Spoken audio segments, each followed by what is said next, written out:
Thank you. I'm happy to be here. What is this actually, and how can we put it into our own lives to get really great results? I have the amazing Taylor Carr. Thank you so much for having me. But it is beautiful when you can be a woman who's open and loving and still smart and savvy and modern and classic and all these things, because the feminine is the all.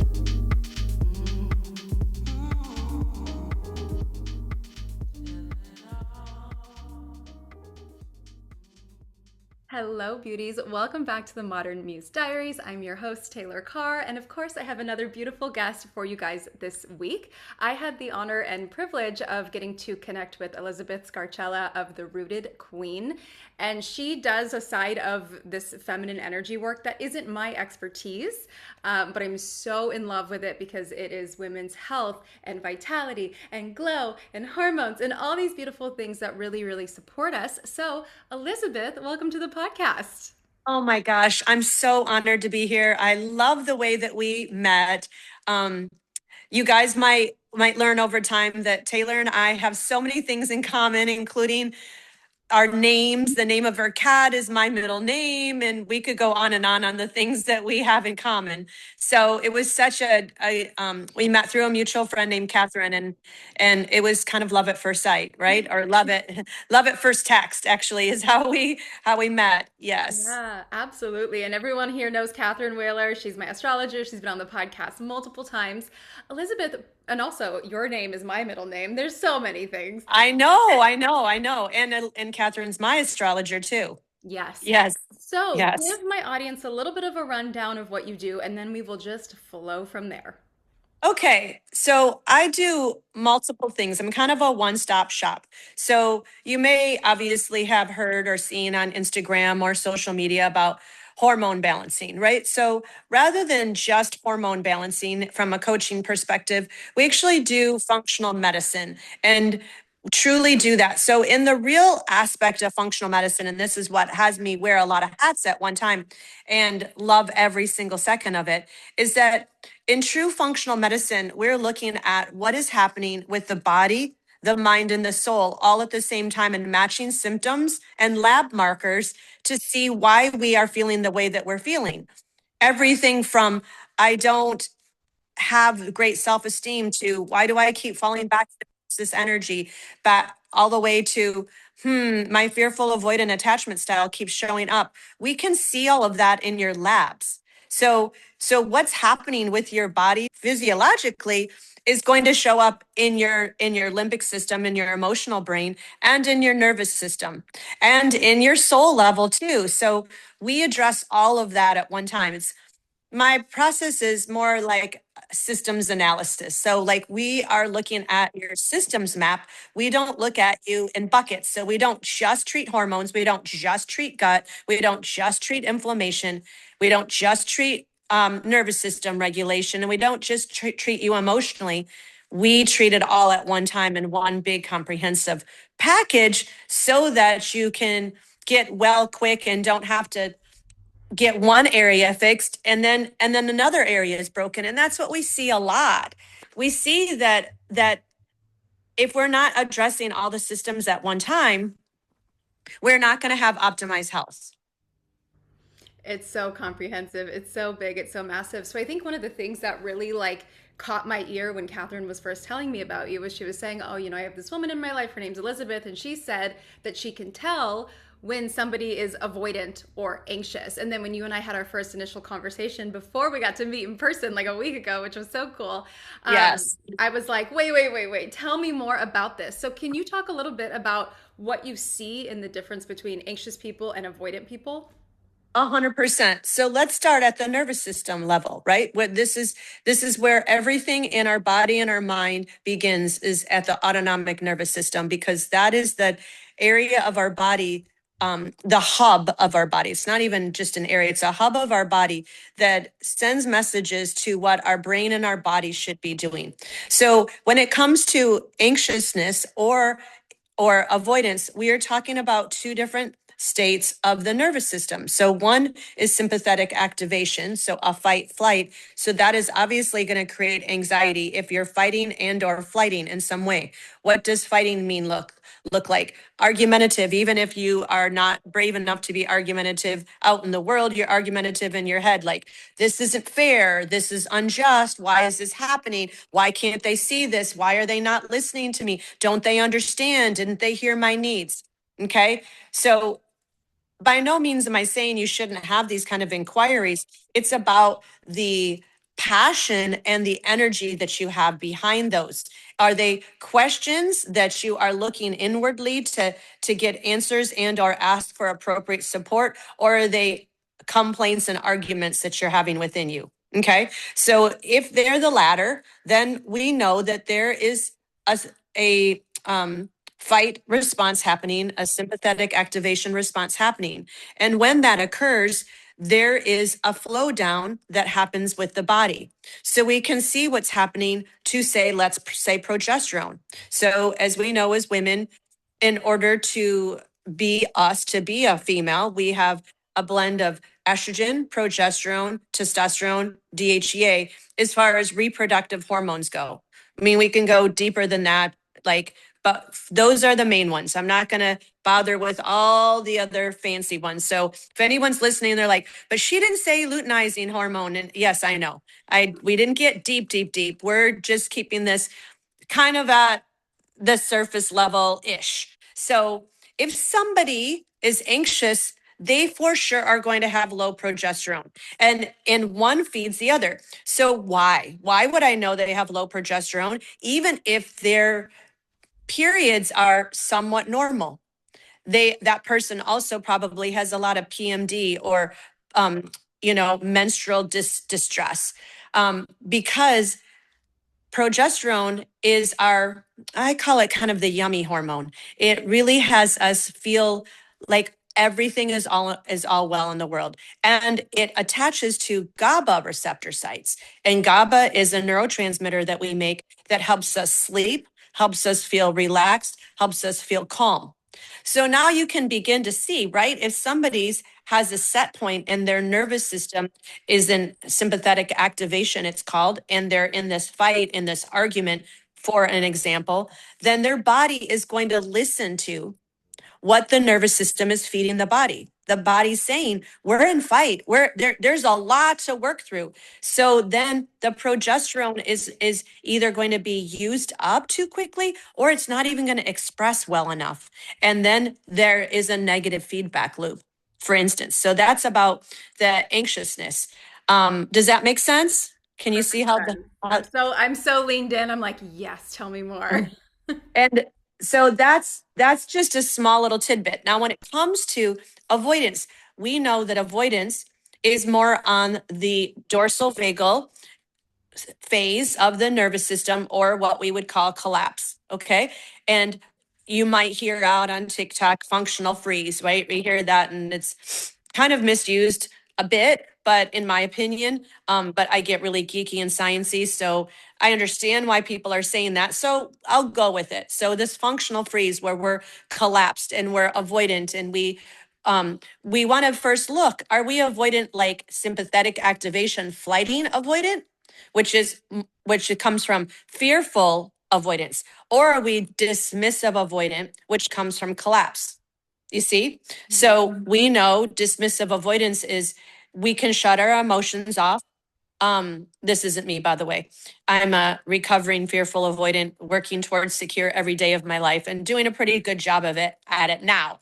Not always, but now. So dismissive avoidance just disengage.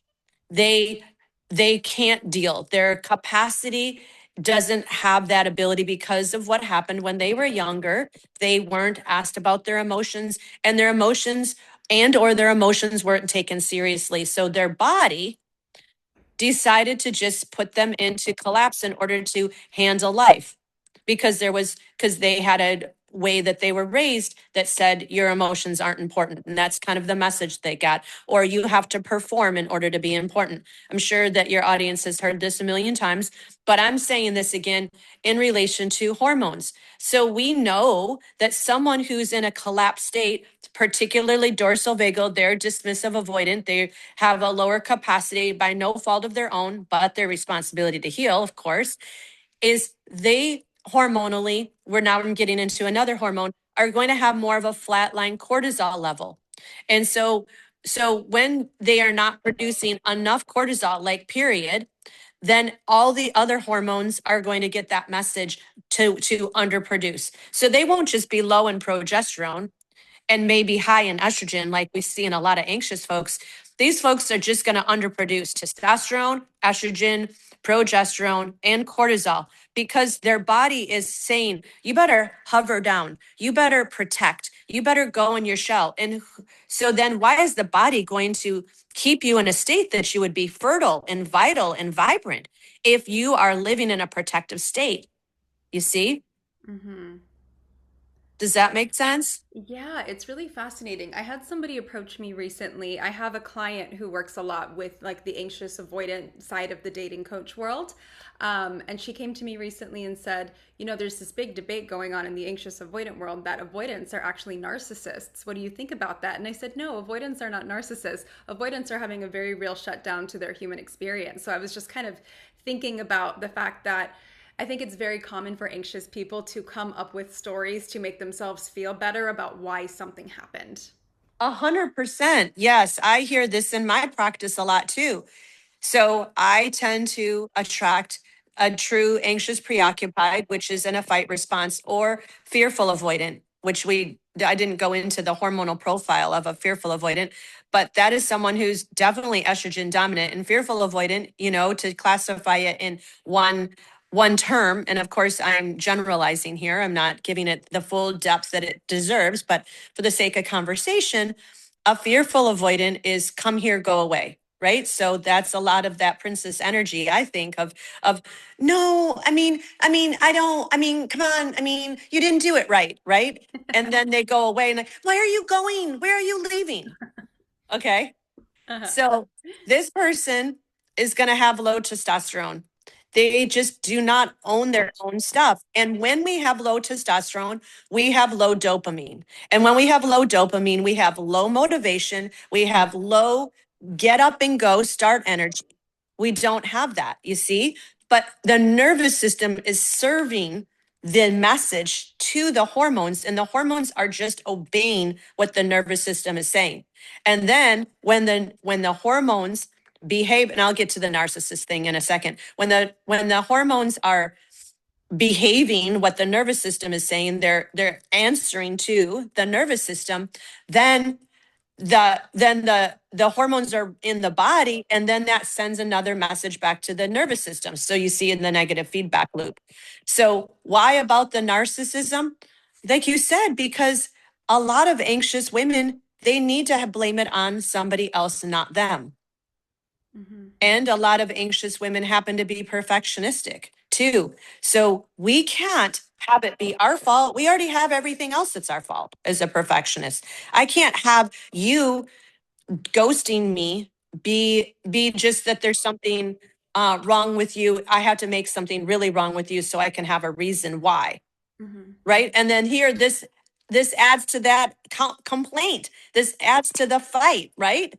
And then they stay up all night and they're listening to, I don't know, many different people. I'm not going to name names on YouTube who, if you see a man who looks at you like this, that must mean he's a narcissist. Here are the 5 top tips. Okay, that drives me crazy. No, none of that means any of that. But they label that, like you say, but this is not just even really their fault in the fact that it's their chemistry. Their chemistry is having them do that. Mm-hmm. Right? They have an elevated cortisol, unlike the collapsed person who just doesn't even make enough cortisol. Mm-hmm. This person has an oversurge of cortisol and that has to go somewhere. And they haven't maybe learned how to dance it out, sex it out, love it out, right? Yeah. I love hearing about the chemical side of all of these things because obviously I'm talking about these things all day, every day. And there are so many deep nuances when it comes to relationships. Blanket statements don't really serve. And I've even found myself posting a little bit less online lately because when somebody says if he wanted to, he would, that makes perfect sense for an anxiously attached person to like, process the relationship. But an avoidant woman hears if he wanted to, he would. And she's like, great, he didn't say hi 2 days ago. I can run now. And it's just these blanket statements really, really don't give credit to what all of our bodies are experiencing at any given moment. Correct. Yeah. And we're just talking about what happens in the female body when the nervous system is not balanced. Our male counterparts have the same thing going. They have low testosterone, or they have too high testosterone, or they have imbalanced cortisol, or maybe they're producing too much estrogen. True story. Mm-hmm. Right. And we can, it's all coming to chemicals, is what our body is nothing but chemicals Mm-hmm. and energy. Well, not nothing but chemicals. I retract. It's energy big time too. So, and you know how much I love energy. So yes, it's chemicals and energy.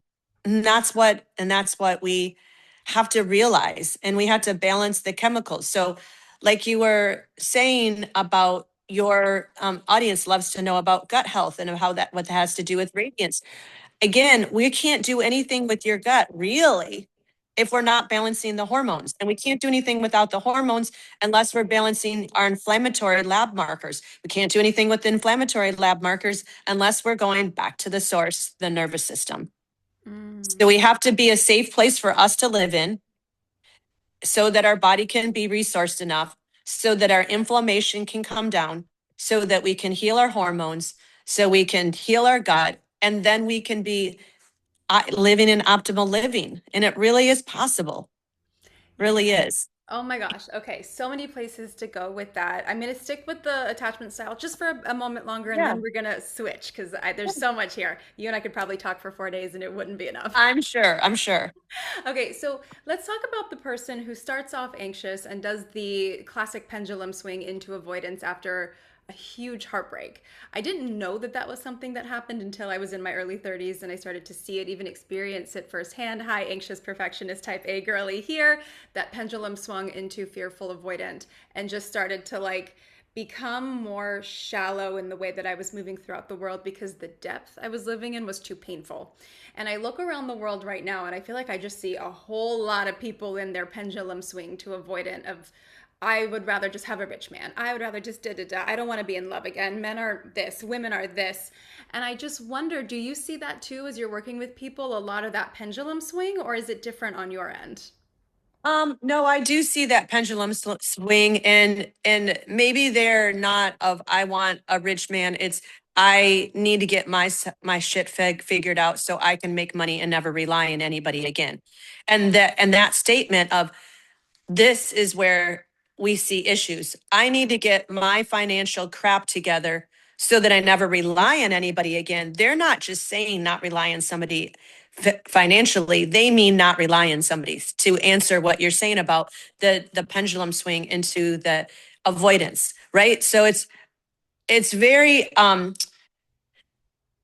we have to be very careful about this. And I take a pause as I say this because I too went through this, where I'm married to a physician and also an attorney. And I stumbled there because I was trying to say which one is he, because he's both of these all at the same time, right? And he is a high income earner and he's a really go-getter kind of person. And so I could have easily gone into, well, I just want a rich man, which he's not just a rich man. He's has a lot more complexity than that. But had I been more avoidant, I wouldn't have seen that. And I would have not been able to truly live in my purpose. So now we're kind of going into energy. And when we're not living in our purpose, I'm going to bring it back to chemistry. Our body is going to keep the score. And it began to happen when I really wasn't building my business, when I was sort of just coasting on my business. I was more ill than I've ever been, even knowing what I know. So I had risen up through all of this illness I had from childhood abuse and that type of thing and gotten to a very healthy point. Then when I gave up on my dream, I gave up on my soul purpose. I was avoidant, not just in my relationship and my marriage, but avoidant to myself. Because remember, avoidance always starts at home, always starts within, is what I mean.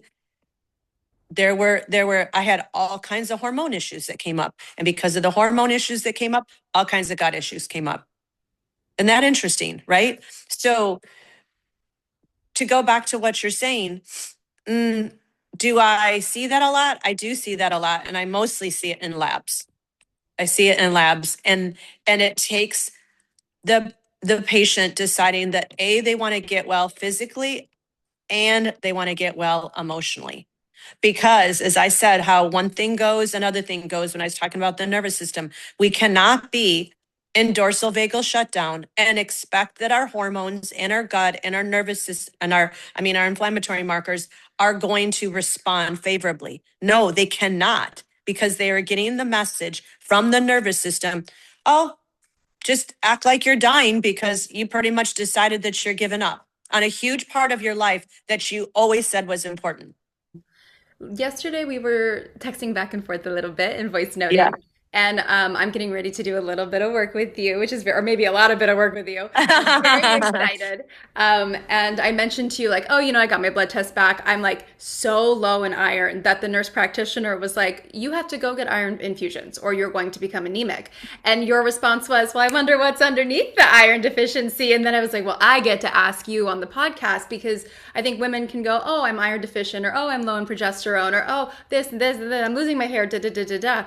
What's beneath these things is so fascinating to me. And I'm going to be 36 this year. I'm getting married. I'm like, how do I keep aging to be as beautiful as Elizabeth Grace when I Oh boy, grow I up? don't know. And so I would love to kind of hear a little bit about that. Like, what is beneath these things?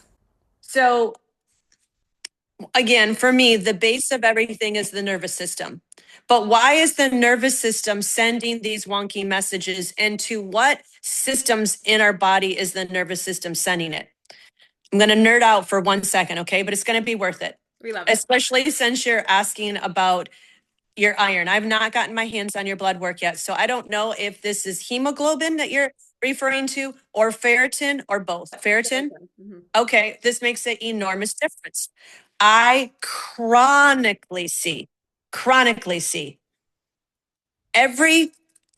could say 99.9% of my patients come to me with low ferritin. So ferritin is the iron storage. It's not, if our hemoglobin, I'm not saying we don't address it, but we address it for a whole different way. If our hemoglobin is above 11.5, okay, that's on the low end of adequate. If our hemoglobin is above 11.5, we do not have true anemia. What we have is an iron storage issue. Now, why is the iron not staying stored in our body? Unless we are having really bad heavy periods, why is it not staying in our body? Well, we have to go back to the access point. So why I know, not just believe, that the nervous system is the center of all health and the center of our whole life and is the hub, is because in our nervous system, we have what's called, now you can't find this on an MRI, okay? It's just like you can't find love on an MRI. You can't find, memories on an MRI. You also can't find this, but it's an access point called the neuroendocrine immune access point, okay? And this is now goes to all different kinds of systems. So neurology, endocrine, hormones, and immunity. Okay. So if we are using iron to make red blood cells to keep disease away and bacteria and parasites and funguses and candida and yeast, and well, candida is a yeast. If we're using our blood cells to keep that away and the storage unit that houses this is low, we can begin to see what's going to happen here, right? So we know, again, we can go back to the nervous system right there, because now the immune function Okay, neuroendocrine immune is impacted. Why? Well, we had to look at the next level, the triad. So if the immune functions impacted, the endocrine access point has to be affected, and then so does the neurology. Okay, so we had to look at where is this a problem in your endocrine system. Well, the first place I would go searching, deep searching, is in your thyroid, not your TSH. My TSH is fine. Oh, my T3 is fine. No, I want to go deep. I want to look at free T3, reverse T3, T4. I want to go deep. I want to look at antibodies. I want to look at all different things that traditional medicine does not look at all. If your TSH is fine, you're fine. That does not mean squat. Okay. So when we have low T3, for instance, and I know, I'm sorry, I'm geeking out, but she asked the question. I love it. Okay. So when we have low T3, we will have low ferritin. And guess what else we will most likely have? We will have poor LDL in our cholesterol because T3, who is being monitored and managed with ferritin and vice versa, has everything to do with cholesterol, the LDL. And then guess what happens? When we have LDL problems in our cholesterol, yes, I'm bringing it back to ferritin, we then will have reproductive hormone issues because we as women, especially and only, well, we're predominantly when we're in menopause, like myself, we use cholesterol to help us with hormones because we're not ovulating, we are not using our ovaries anymore, right? Our ovaries are done, they're closed for business, but we use our cholesterol. So all this to say, you see that we have to look at the axis point that's in the nervous system, the neuroendocrine immune. And when we find one thing that's off, like your ferritin, then we know that there's an endocrine issue. And we know that there's a neurology issue. And I don't mean neurology like you have tremors, but I'm talking neurology like nervous system. Okay, and when the nervous system is impacted, our cortisol is impacted. So then that goes back to the endocrine. It's just a big triangle, like, oh my gosh, well, this goes to this, it goes to this, it goes to this. And it's just you're following the triangle around, and once you solve one of those, then like I said, the other little hedgehog, like that game Smashing the Hedgehog, the other hedgehog is going to pop up. And that's where most people quit. If they say like, oh, the hormone coach didn't help me, or the gut coach helped me a little bit, because they didn't know that there's more to it than just that. They didn't know that why, if their ferritin is low, what the heck else is going on and what else could go wrong in the future if we don't fix that. So here's the thing. I don't know where your ferritin is, but I don't actually know that blood and an infusion would help you because you have a storage issue. You may not have, if you don't have low hemoglobin, you're not having a problem aching red blood cells. Your bucket, ferritin, has a hole in it. Mm-hmm. And we have to figure out who's putting the hole in the bucket. Wow. Most likely your endocrine system. That is so interesting. So you mentioned like female hormones, and Yes. this is where we're really going to take this conversation because beauty and radiance and feminine energy Yes. and all these things, I know Yes. this is the stuff that we all want to hear about as we age beautifully. What do we get to know about this system, these systems working inside of us, and how do we take care of them? So radiance is an expression of what's happening chemically and energetically with us. So it's not about putting things on the outside, and by no means do I skimp on any of that. It's not just that. Okay, sure. I truly believe in Botox and have it see me try to lift my forehead, right? And filler. And I use, all these creams and serums and potions and lotions. I do believe in that. But radiance has to come from within, and not just what you believe about yourself, but the energy that your nervous system is putting out. And we have a way in order to manage that. And I know that you've gotten a little taste of that in the last few days, as well as looking at deeply what's happening with your system. And the only way to do that is through labs. You can't just do it with symptoms. Of course, we have to match symptoms to labs. Okay. We don't just say, well, your labs say this, so you must not be feeling this. No, we use labs to match symptoms and symptoms to match labs. So in order to feel radiant, your body has to be working well. I mean, have you ever tried to be in a good mood when you haven't had a good night's sleep? It's hard, right? You don't have the neurotransmitters that you need. You don't have enough GABA on board. You didn't have enough serotonin that got made overnight, that because the serotonin converted to melatonin and then back into 5-HTP. You didn't have enough of that through the conversion from not sleeping enough, right? So this is the same way. In order to feel radiant, we have to be willing to do those things that are going to have us have a nervous system that can be in a secure spot. I call this stay and play. So technically, clinically, it's called ventral vagal, but who the hell wants to call it that? So I call it stay and play. Stay present, be aware, be in the here, be in the now, enjoy, love your bites of food, all of that. And then play, be resourceful, creative, imaginative, open, daring. Okay. But you can't be those things if your neurology isn't letting you, and your neurology isn't letting you because your body and your chemistry is off, and vice versa, as we just went through this whole thing. So I'd love to say that you can think your way into radiance, but I don't believe you can. I'm trained as a psychologist. I do not believe you can think your way into this. Why? Because your nervous system is going to tell you what's happening, and then your body is. You have to balance it all.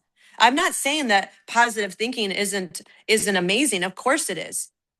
But if you're in a collapsed state and you're saying, I'm happy, your body's not going to believe it. It don't care how many times you say I am happy. You have to change the neurology and you have to change the chemistry.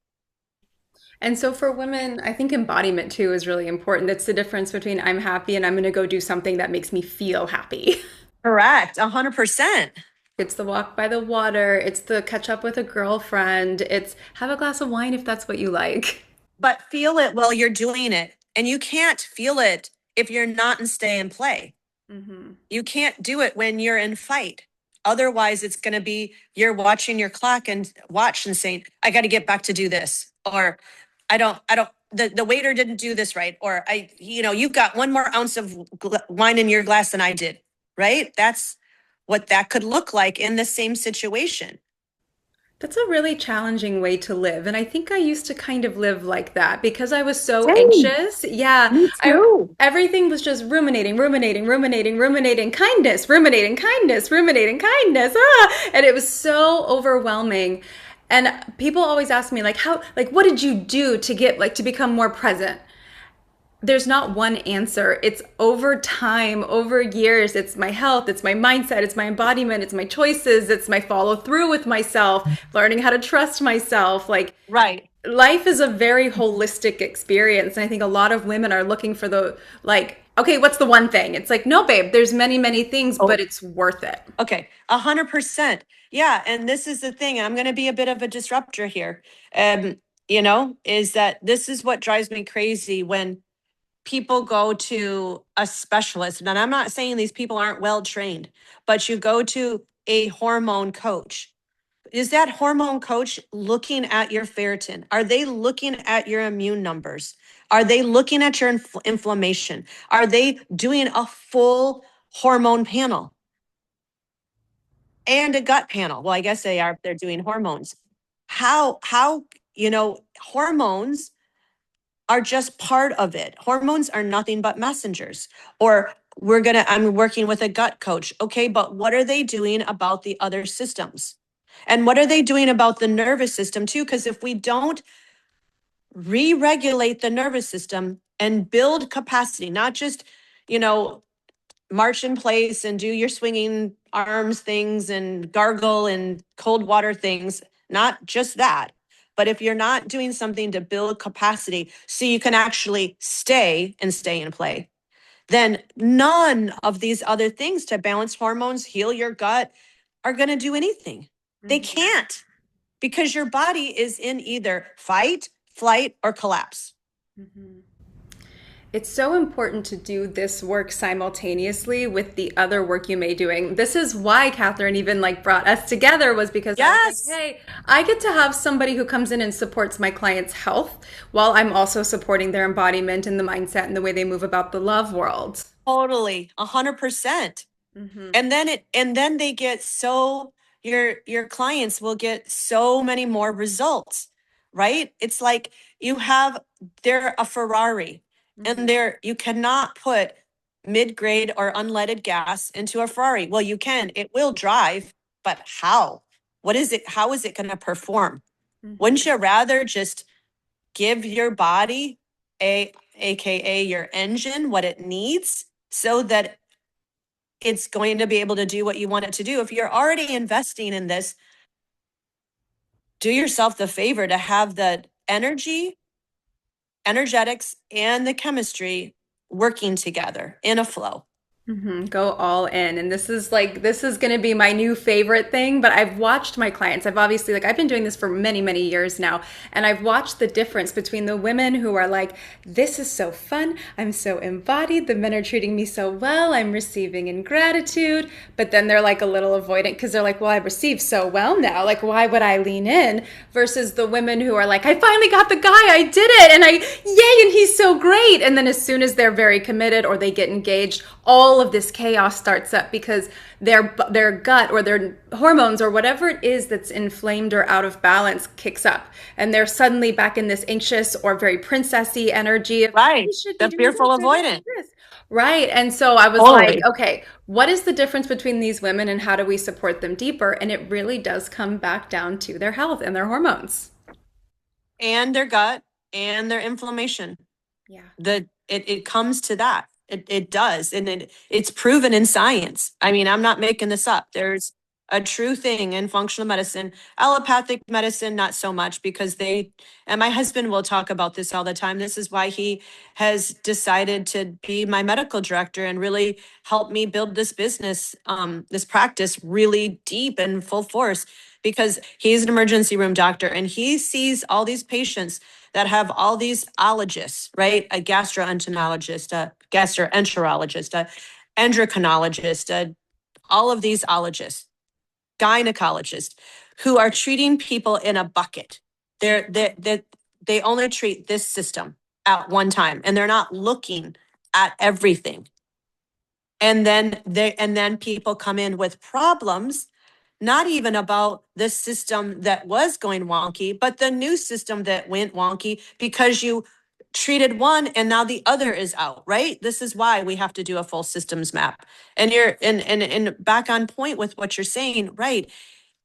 We don't know what's goofed up with them, but I'm telling you right now that if you're keep slipping back into fearful avoidant, I guarantee you, or money back.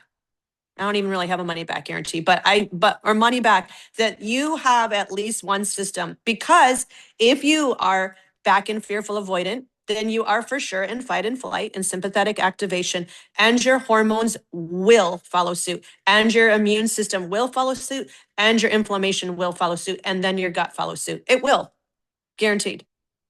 Yeah, I feel like even selfishly, this is such a heartbreaking kind of discussion because I've watched people in my family get medicated for the one thing, and then the symptoms of that medication creates another issue that they need more medication for, and then that medication causes more problems, and they're never well, and they're so far into the well of medication that they can't get out of it. Oh, girl, I know this, and yeah, my family too. And by the way, I am not anti-medicine, Yes. because some people need it, and I will speak liberally about myself. So I have a genetic form of high blood pressure, and I was diagnosed with high blood pressure, hypertension when I was 5. And I was never like a fat kid that was just eating McDonald's all the time. So, and I've been on medication pretty much my whole life. a very small dose because my cortisol is regulated and all of the things that could create high blood pressure. So I've taken all of the reasons that someone could have high blood pressure away other than the genetic part. So I'm not anti-medication. I Yeah. just think that, as you said, medication is not used for the right things because it's not used to go to the root cause. It's used to placate a symptom. Yeah. And that's why you get to be a rooted queen rather than a Yes, band-aid queen. exactly. Thank you. That is perfect. I'm totally going to use that in my marketing. Yes. So I have one more topic of discussion and then I will let Yes. you go live your Rooted Queen day. So recently I have tapped into a technology that you have allowed me to play with, and it's called the AO scan. And it's something where basically you get to record your voice. This was created by two female doctors. You record your voice and it runs a full scan on your body looking for the frequency within different parts of your body to see what energy is out of place. And I've been playing with this a lot. Funny enough, one of the first things that came up was iron before I even got my blood test back. And, I've been running it. I ran it on grandma, I ran it on fiance, and it's just been such a cool technology. So I'd love to hear a little bit more about that.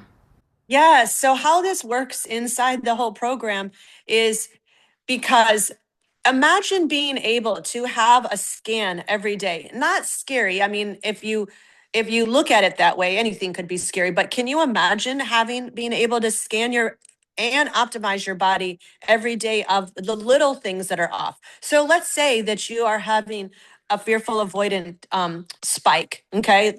Your brain is feeling scared and is really afraid of abandonment. So then it's going to cause problems to create abandonment, as we know. But then your body is paying attention to all of that and following pace with that. And you're now able to scan what's going on in your body and optimize it by the frequencies, because every single part of our body, every single part of our world has a frequency. This phone has a frequency. My little Yorkie has a frequency. Everything has a frequency. Yes. So when we are looking to see what the frequency is by using our voice and our biofield, then we can optimize that.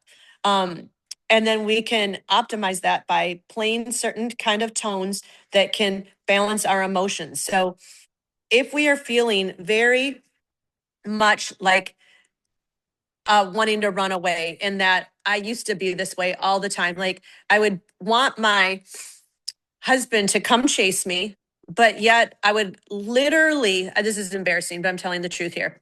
I'd literally be in the guest bedroom with the door locked. Why are you not coming in to get me? It's Princess. Okay, big time.